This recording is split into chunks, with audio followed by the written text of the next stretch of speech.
And I always think about this when you are parenting and you're parenting an 8-year-old, you remember your emotions when you were 8 years old, and you can relate to them in some sense. And then you get to be 13, you really remember puberty. We all remember puberty. We remember like all of that. So you can relate to that for sure. No one can relate to or remember your emotional state when you're an infant. So that part of it was really scary. And for that reason, I just felt the need to be around as much as possible to try to figure this out.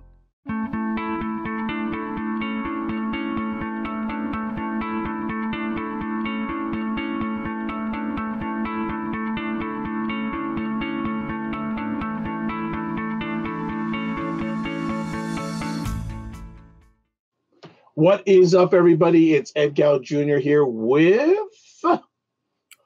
Drew Solon of Dad Central, aren't you? Yes, I am from Dad Central. This is the Dad Central show. So yes, Drew Solon, co-host of the Dad Central show. Oh, there he's got a full title now. And let's talk about the Dad Central show. It's sponsored by Dove Men Plus Care. Dove Men Plus Care believes that care is the best of a man, because when men care for themselves and others, there's positive impact. Father's Day is coming. Father's Day is coming. Yes, it is. Yeah. And I've been thinking about this more because, you know, I've got 5 kids now. We've got a busy house. And do I want a break or do I want time with my kids? I'm curious what our dads out there want. You know, do you want, or do you want both? Can you maximize? Can you get a little bit of time for yourself and that time with your kids that is, you know, fulfilling and enriching? So I'm still trying to figure it out. I know it's coming up very quick. So, but I also don't know what others might have planned for me. So you never know what to expect. So I don't know. I'm kind of more curious about dads out there. What do you do for Father's Day? You know, tell us. Actually, especially because our YouTube engagement is going up and up, I'm thinking we should do a poll on YouTube, or ask that question on our YouTube page for all the people that come to it. And hey, thank you for all the people that are coming.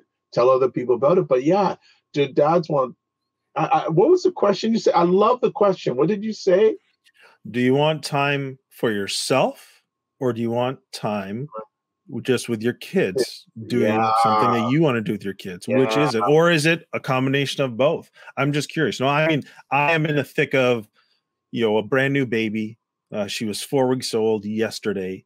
And, you know, that first part is like, you know, it's like a monsoon of like change, right? Everything's changing. Your sleep's out the window. You know, your kids are getting adjusted to it.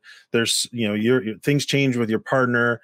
And there's so much that goes on. And it's like, man, like as an example, just this past weekend, I had a moment of like, I don't know if I even want this. Like, this is crazy. It's so challenging. There's so much going on emotionally with the kids. And you're like, it's almost too much. And then I had a moment this morning where it's like the family that you dreamed of, and the way that they're getting along and they're, you know, singing in the back and we're having a great time. We're laughing. And you're like, what's better than this? Right. So I think you can easily experience those polar opposites, you know, almost from moment to moment. And it can be hard at times. But I'm just curious, you know, some dads be like, I need a break from that. I want Father's Day to just go and do my thing. And other dads, but man, give me more of my kids. So again, which is it? Or is it something in between? Just curious. You're just stamping on it that fatherhood is a journey.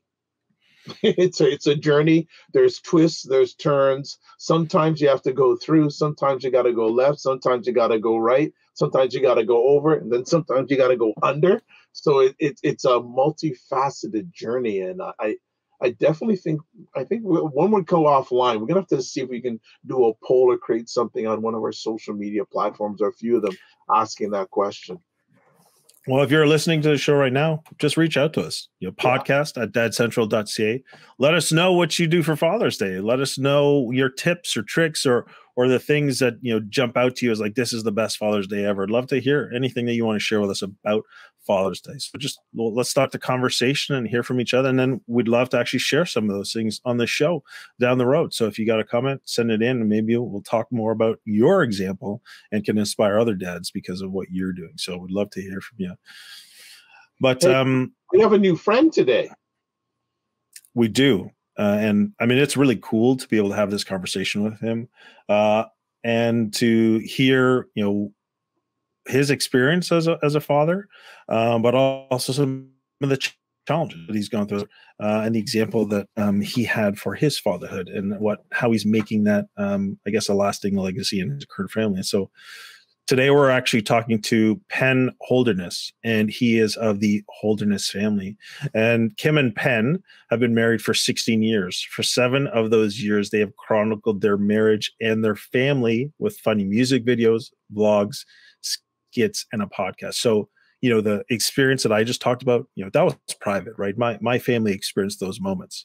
But their family is in the public eye because their family is actually out there for you to see. So their videos have resulted in over 1 billion views and 4.5 million followers across social media. Imagine 4.5 million people watching my family or your family, but that's what's happening for them watching their family. So Penn and Kim have honed their storytelling skills with 25 combined years in the TV news business.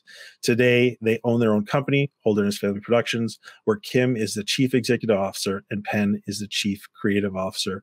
As well as creating content for their channels, they also work alongside brands and agencies to shape product launches and marketing campaigns.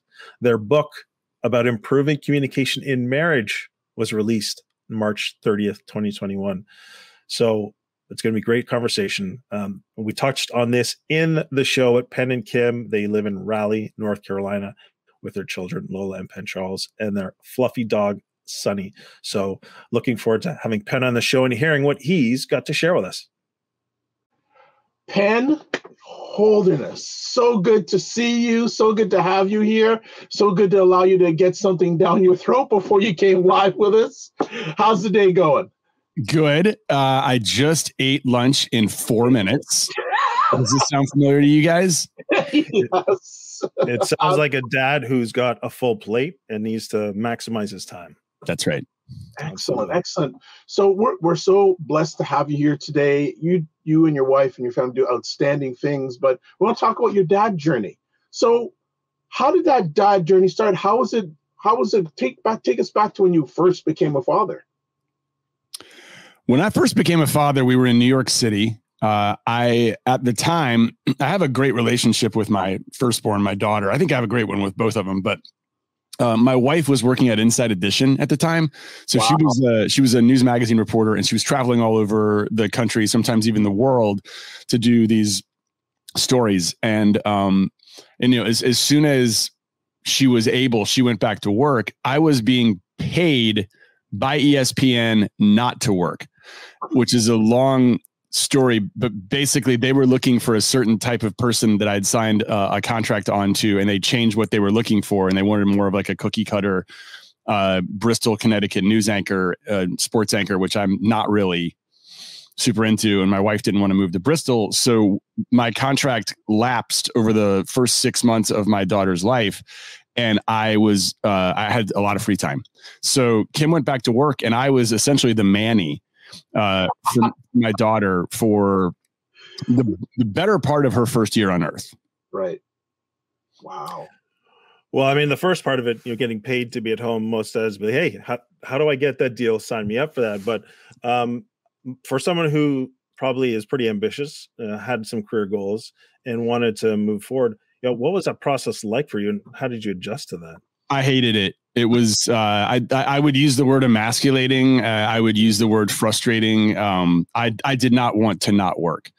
I wanted my career to be moving forward, not backward. But I just quickly realized that I wasn't a good fit. I was a good fit for ABC Sports, which is who signed me up.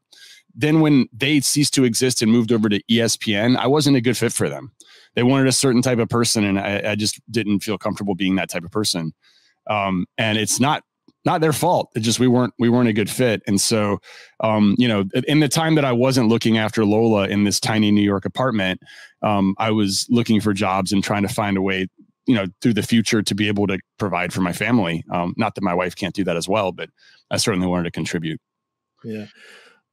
Go ahead, Penn. I want to ask you, when it seems as though transformation happened to you in regards to fatherhood, you were so focused to do career. Mm-hmm. You remember the moment it transformed, saying, hey, fatherhood seems to be taking a little bit more of my my life?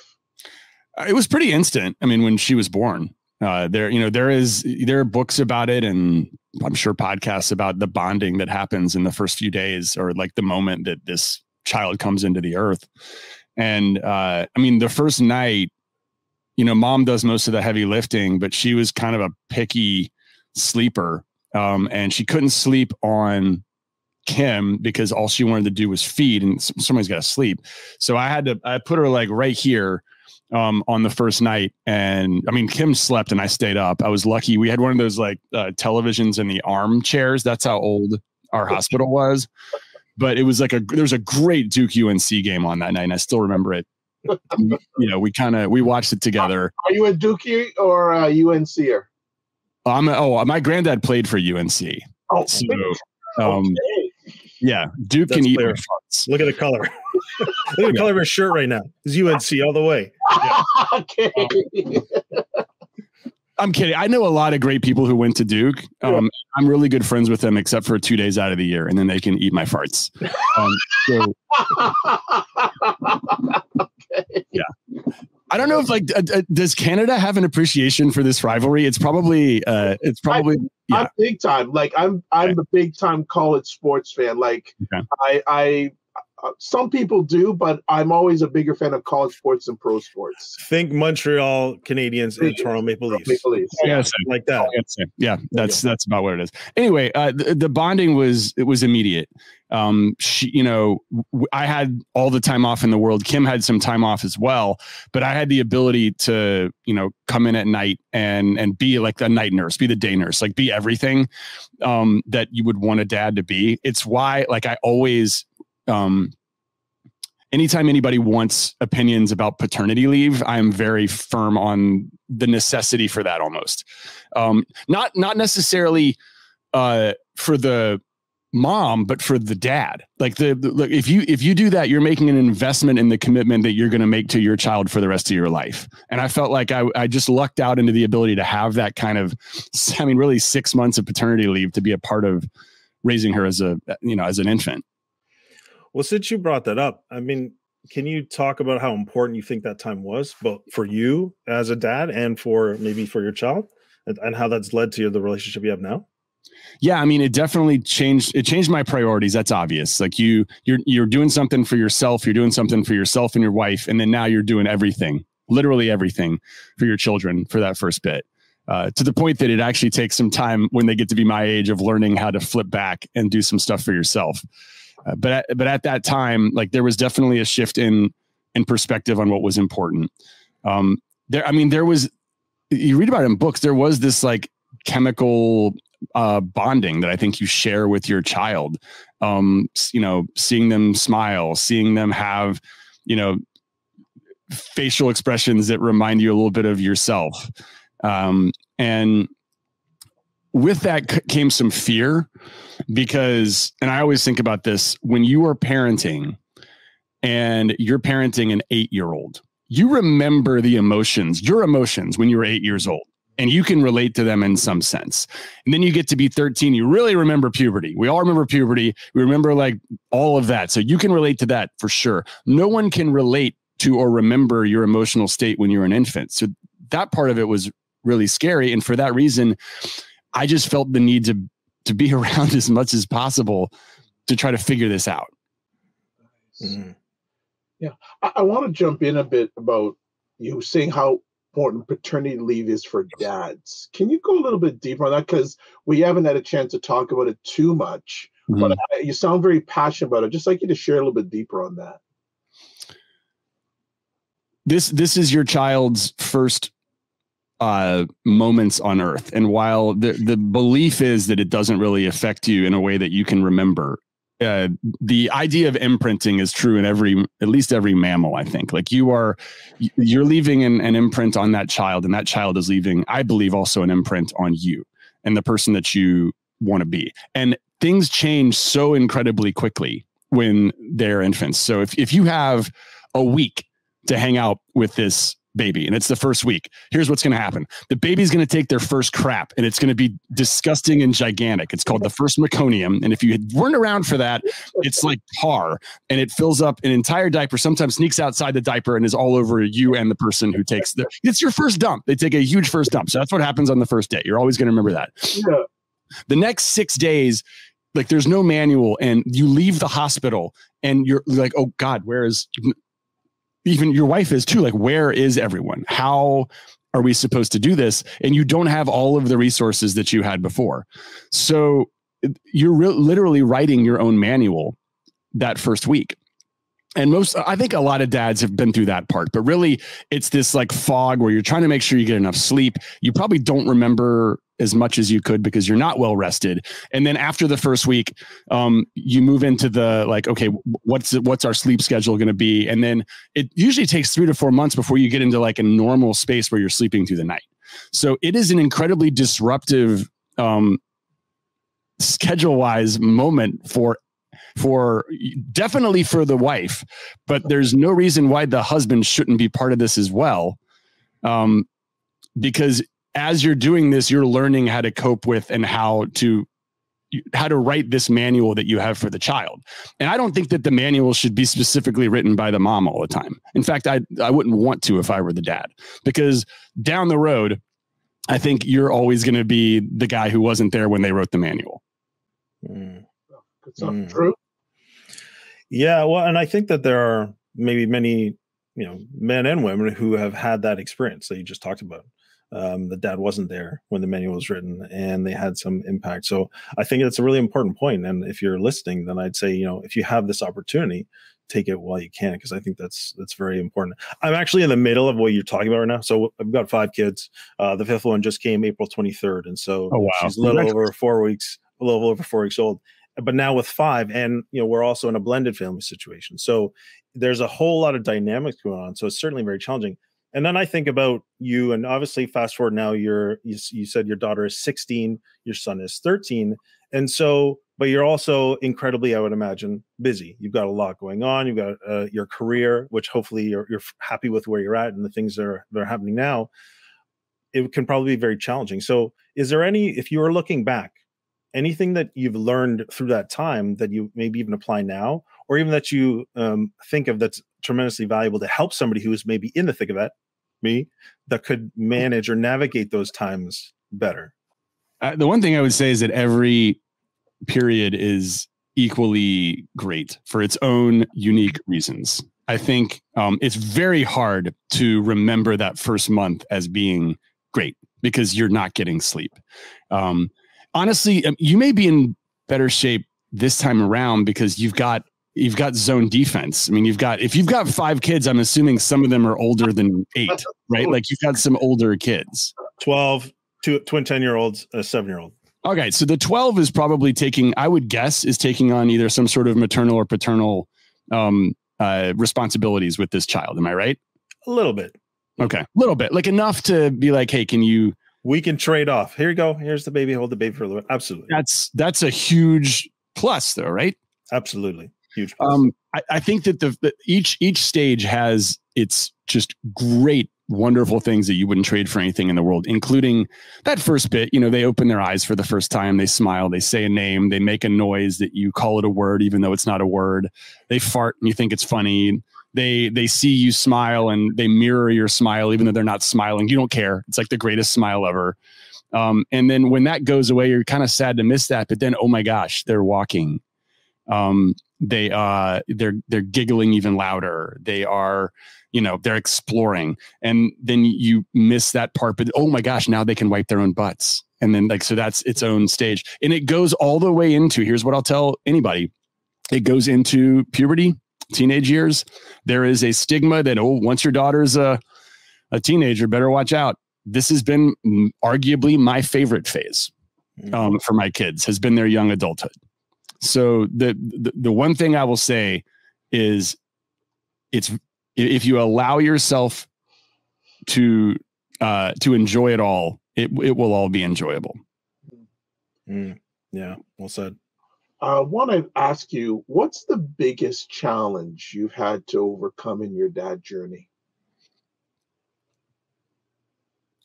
Oh, probably most recently, just when you learn about the emotional lives of kids who become teenagers, it's, I think it's exercising empathy instead of trying to fix things. So if your kid has a tough day at school, instead of being like, who's the kid who did this to you? Who's the parent who did this to you? I'm going to go to their house and I'm going to Papa Bear this situation. Kids don't want that. They want you to understand that it sucks and say, man, I'm sorry, that sucks. And that's never been my personality. I've been a fix it kind of guy. And so that has taken me several years to learn. And I don't know how much damage I did before by not doing that and making them think that if there was ever anything wrong, that here I come to save the day. Letting them sort of sit in the suck, if you will, has been a challenge for me. What was the moment or the situation that brought about that realization that you said, oh, you know what? I need to not fix it. Either the awareness for yourself, but also recognition of the difference it makes for your kids. Well, they get noticed, pointed out. Sometimes, I wouldn't say teased, but sometimes razzed a little bit for the fact that they have a YouTube family. That's by the way, that's its own set of problems that's on me. And like, I'm sure I've screwed my kids up in some way because of this. We've tried to give them as normal a life as possible, but there is no doubt that all three of us have screwed our kids up. And that's a leading candidate for how I've done it. But instead of, I remember part of that was like, I think I was trying to defend myself and the career choices that I'd made by trying to fix it, instead of saying, man, that really sucks. That's not fair. I'm sorry that you're going through that. And that was a situation, I'd say about a year and a half ago. And it was interesting because we've been able to have more open conversations about it since then, about growing up and about being a part of a unique family that we hadn't had before, because I was just going straight to trying to fix it and saying, this isn't a problem. I'm going to solve it right now. So what difference does that make, you think, for your kids as you're making that shift? I think that they're more willing to express themselves by a long shot, both of them, like whether it happened to them or not, like seeing that this is a place where your feelings are not discounted by us going and trying to solve them. Your feelings matter. They're valid, and we should all sit here and learn from them. Yeah. I just think that's such an important and powerful point, especially for dads, I feel, right? I think dads by nature, we are the fixers, right? We got to take this, we got to make it right, and we got to move on and make sure our kids have what they need. And so I remember we had Jim White. He's a coach for parents, and in particular focusing on the teen years and talking about how important that connection with teens are. And empathy was one of his, 3 foundational skills. So I just, certainly from your lived experience, it's certainly very powerful, but even what Jim was sharing about that empathy piece, being able to have them feel safe to share and open up. And I imagine most dads want that, but at the same time, they have this challenge of wanting to fix. And so what it started with making that shift to just allowing them to open up and not fix it. That sucks. I'm really sorry you're going through that, and then working together. So certainly very powerful. Ed. Yeah. I'm loving the energy. And we're coming down to the end pretty soon. So I want to make sure I get 1 or 2 conversation pieces in. I want to ask Penn, what do you believe is the most important practice dads need to work on to build strong, healthy relationships with their children? Being present, not just there, but there and engaged when there's family time. So, this should go without saying, but put your phones down. If you're watching a game, turn off the game. Get away from as many screens as possible and just be there, because the act of simply being there is greater than anything that you could do or say or show off or, making them laugh is great, but it's not as important as just being there. Are you a dad who feels like you're juggling a million things at once? Balancing work, family, and personal goals can be overwhelming. But what if there was a solution? That's why we created our new fatherhood community called Dad Mentor. For over 20 years, Dad Central has built practical tools to help dads. We understand the challenges you face and provide the support you need to thrive. The biggest complaint we hear from dads is there's no dedicated support for their specific needs, but not anymore. Our new community, called Dad Mentor, is here to transform your fatherhood experience. Imagine feeling in control, staying calm and patient when your children misbehave. Picture yourself connected to your children, guiding them with confidence and watching them succeed. When you join Dad Mentor, you'll have access to a community of like-minded dads committed to their dad journey, just like you. You'll also get the Dad's Roadmap. This is a step-by-step plan to help you go from unsure to unstoppable as a dad. Monthly masterclasses and Q&A sessions. You'll get answers and know exactly what to do straight from experts. Monthly group meetups that connect dads over common topics. A dad's resource library. Curated webinars, podcasts, or guides built by Dad Central to help you grow as a parent. And finally, you'll also get exclusive members-only offers and events. Now, many dads do try to do this fatherhood thing alone, only to find themselves trapped in frustration and strained relationships. Then they may turn to unhealthy coping mechanisms like drugs, alcohol, or other distractions, leaving their family and their own well-being at risk. We don't want you to reach that point of regret. Take steps to invest in you and your family today. Join Dad Mentor and go from stressed, tired, and overwhelmed to confident, calm, and connected. Join us today by going to dadcentral.ca/dads. So Penn, you strike me as someone who has been very thoughtful or intentional about being a dad. So I'm just curious, would you agree with that? Do you feel like you're very intentional, and where does that come from? Well, I had a great dad. He passed away last year. He had pretty bad dementia for the 4 years before that, so that when he did die, he was relieved. People around him were relieved. Alzheimer's sucks. I don't have to get into that. It's terrible. Mm-hmm. But before that, he was a preacher. And when you're a preacher, you work 20 hours a day sometimes. Sometimes you don't sleep. You have your family that you have to raise, and then you have a church community of people who are in almost constant need of your guidance. And that is what you sign up for, and it's what your family signs up for. So I didn't see my dad that much. But what I did see of my dad was the person that I was just describing how I would like to be, was an incredibly engaged, present father who was intentional about being a parent. Mm-hmm. He was intentional about certain things like honesty, quality of time when you had it. So when we were together, we were doing something usually pretty cool, but it wasn't so cool that took away from the one-on-one relationship that you were having with that person. For him, a big part of our cultivation of relationships was through sports. And it was usually trying to either watch something together, play something together, or talk about it together. And that has absolutely transferred over to myself and my son. And the other part was fishing, which he was a better fisherman than me. And it's harder to find fish that in an ocean that's getting increasingly disgusting. So we've moved on to just like amping up basketball more, where I'm like coaching his AAU team. So that's what I do with him. With my daughter, I kind of coach and travel with her for a tennis team. For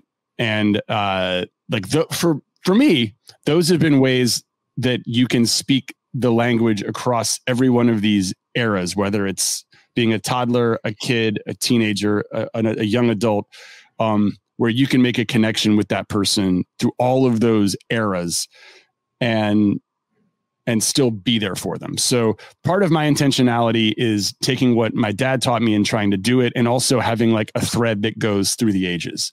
And for me and my dad, it was sports. And I guess it's kind of the case with both of my kids as well. I got to get this one last thing in. You have a very active existence. What do you do to balance, and what do you do to invest in yourself? I play a lot of tennis. Okay. And I've just taken up pickleball. Like, I'm looking for time efficient stress relief. Yeah. And so golf took too long. golf took way too long. But we have a tennis court and a pickleball court that's like walking distance from here. And I've made a bunch of friends who all, by the way, are dads who I think are doing it for all of the same reasons. And it's a pretty great stress relief in that sense. I'll be honest, like I enjoy my job. I like it. Like I like doing it. I don't like it more than spending time with my family, but I think there were times when I needed more of a stress relief in my life. And for me, it's like the tennis helps. Honestly, my kids are at the age where they're a stress relief for me now. Like I see them come in the door and I know they're going to do something funny or cool. So that's great spent time off as well. Excellent. Drew? Yeah, I mean, so many good things. Really appreciate you sharing, and of course, I'm really sorry to hear about the passing of your father. But it sounds like there's a tremendous legacy that you are carrying on. I really love the point in particular about finding something common that actually connects the different generations, right? So I'd imagine while he was around, he would connect over your children being involved in sports and then your involvement in their sports. So that's really, really powerful. And I think a great lesson to take away, because I'm always looking for things to connect with my kids, and 5 of them, they're all unique. They're all different.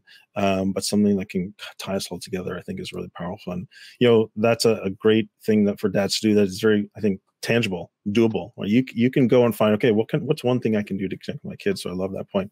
I'm not sure if I have a final question other than I do need to get this in because my kids love watching your videos. And in particular, they told me I had to tell you this. So they love your Costco video and they want you to make another one. That was hilarious. All right. So that request is coming in. Okay. And then my one daughter, Michaela, I'm not sure if I should tell you this, but maybe we'll get it in there because I know you've got a great partner, but she says, Kim's really funny. I love her in the videos. So anyway, so just wanted to share that from my kids. They love watching the videos. They love the work that you're doing and bringing a lot of joy and a lot of fun to a lot of other families through the work that you're doing. So from my perspective, I just want to say thank you. Thank you. And Kim is the funny one. People don't realize that. Like that's common knowledge around this house. Where can you find out more about your family? Beg your pardon? Where can people find out more about your family? Oh, so, I mean, we have a website. It's theholdernessfamily.com. If you go to holdernessfamily.com, that's like my actual family's mailing list, which is really funny. We've been trying to like buy that for my extended family, and people go to that all the time and they're like, why am I getting a spreadsheet of your mailing list? But if you go on YouTube or Facebook or Instagram, we're pretty active on all those pages. It's sort of where we live, so you can find us there as well. Well, Penn, we want to thank you and your family for what you have done, are doing, and will be doing. And if there's anything we can do to help what you do, please feel free to reach out. Thank you guys so much for having me. All right. Have a great day. Pleasure. Thanks very much, Penn. Take care. All the best to you and your family. Yeah. So, and let us know if you need anything else. Okay. Absolutely. Okay. Thank you so That's much. Great. Thank you, Penn. All right. All right. That was a beautiful conversation. And yeah, so much. Let me just get Drew proper here. There we go. So that was a lot of high energy. That was quick, but a lot of good stuff. Yeah, what I loved is what I picked up on is he sounded very intentional. He talked about, you read in the books or you do in these things. So he's invested a lot, in his fatherhood journey, as well as, navigating some significant challenges. He talked about that new fatherhood journey and, being thrust into, I think he called it the Manny role.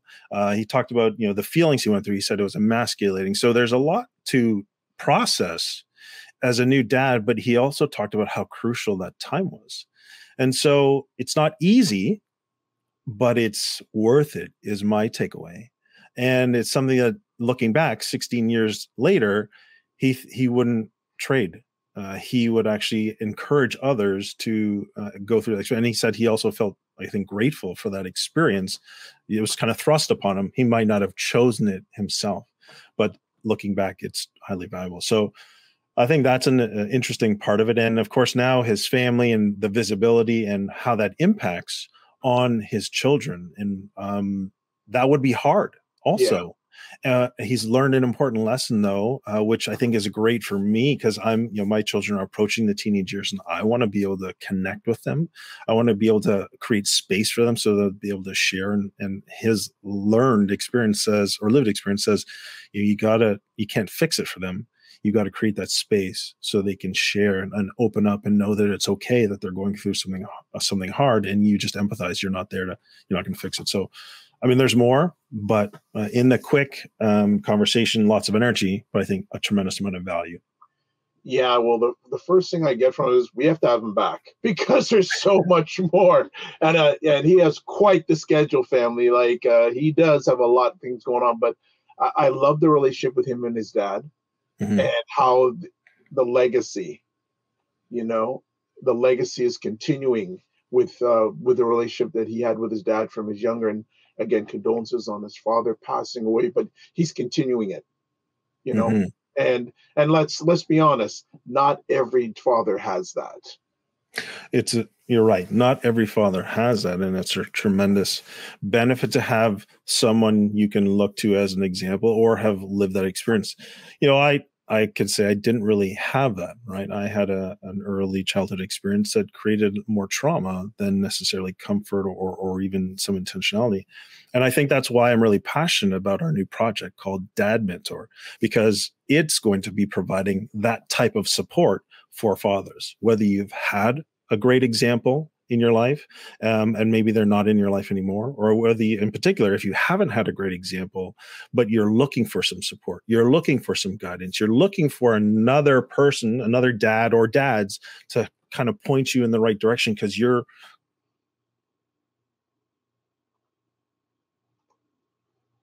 Dad Mentor is exactly that. It's a community of like-minded men that are coming together and supporting each other in the journey. And so I'm really passionate about seeing Dad Mentor, impact men and provide that safe space for them to connect with others and get that guidance. Very practical, step-by-step knowledge. I got this challenge. What's my solution? And then they can go and apply it to their life. So if you are curious to learn more about Dad Mentor, please go to dadcentral.ca/dads. And you're going to learn all about Dad Mentor. It's a community for dads by dads, and it's going to help you be the dad that you want to be and make the connection with your children. So looking forward to that and having people come and join us in that experience. Okay. And I also just you were reading my alleged mind, also how Penn made time to take time to be with other fathers. Mm-hmm. That community aspect, with all the stuff he has going on, he makes sure he's intentional about it. And of course, it involves sports, but it's at least a community building thing where he just gets ready just to be a dad and just be himself. And whether it's on the tennis court or the pickleball court, he's intentional about that. But fantastic. Well, let's close it off. The Dad Central Show is sponsored by Dove Men Plus Care. Dove Men Plus Care believes that care is the best of a man, because when men care for themselves and others, there's a positive impact. Let's hear from you. Email us podcast at dadcentral.ca, and then website address dadcentral. I'm messing up today. Listen to the podcast at dadcentral.ca/podcast. Penn just put all this energy in. I've got to slow down a bit. And then website with a pile of resources, dadcentral.ca. Thank you so much. We love your feedback. We want to hear more of it. Thank you for all the people that are coming to the YouTube page and the podcast page, and especially all the people checking out our YouTube shorts. Appreciate it. So remember to give yourself grace, and don't just manage your time, manage your energy, and we'll see you soon. Take care.